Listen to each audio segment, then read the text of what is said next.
తల్లిదండ్రులు చేసే ఈ చిన్న తప్పు పిల్లల భవిష్యత్తును నెమ్మదిగా నాశనం చేస్తోంది. ఈ రోజుల్లో చాలా ఇళ్లలో ఒక సాధారణమైన సన్నివేశం కనిపిస్తుంది. తల్లిదండ్రులు తమ పనుల్లో బిజీగా ఉంటారు. పిల్లలు మాత్రం వాళ్ళతో ఆడాలని, మాట్లాడాలని కోరుకుంటారు. మొదట పిల్లలు చాలా ముద్దుగా ఉంటారు. వాళ్ళు నవ్వితే తల్లిదండ్రులు చాలా సంతోషపడతారు. కానీ ఒక సమస్య ఉంది. పిల్లలు ఏడవడం ప్రారంభిస్తే వాళ్ళని కంట్రోల్ చేయడం తల్లిదండ్రులకు చాలా కష్టమవుతుంది. అప్పుడు చాలామంది తల్లిదండ్రులు ఒక సులభమైన మార్గం ఎంచుకుంటారు. వాళ్ళు పిల్లల చేతిలో ఒక స్మార్ట్ ఫోన్ పెట్టేస్తారు. ఇదిగో కార్టూన్లు చూడు, బొమ్మలు చూడు, ఏడవకు అని అంటూ ఉంటారు. మొదట పిల్లలు చాలా ఆనందపడతారు. రోజంతా ఫోన్తోనే ఆడుకుంటూ ఉంటారు. కానీ కొద్ది రోజుల తర్వాత సమస్యలు ప్రారంభమవుతాయి.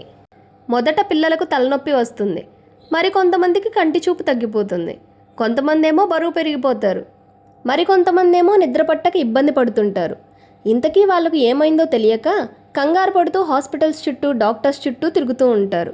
అప్పుడు తల్లిదండ్రులు ఒక విషయం గ్రహిస్తారు. పిల్లలకు ఫోన్ ఇవ్వడం వాళ్ళని నిశ్శబ్దంగా చేస్తుంది, కానీ అది వారి ఆరోగ్యాన్ని నెమ్మదిగా నాశనం చేస్తుంది. అందుకే పిల్లలకు ఫోన్ ఇవ్వడం కంటే వాళ్ళతో ఆడండి, మాట్లాడండి, సమయం గడపండి. ఎందుకంటే పిల్లలకు స్మార్ట్ ఫోన్ అవసరం లేదు, వాళ్లకు తల్లిదండ్రుల ప్రేమ మరియు సమయం అవసరం.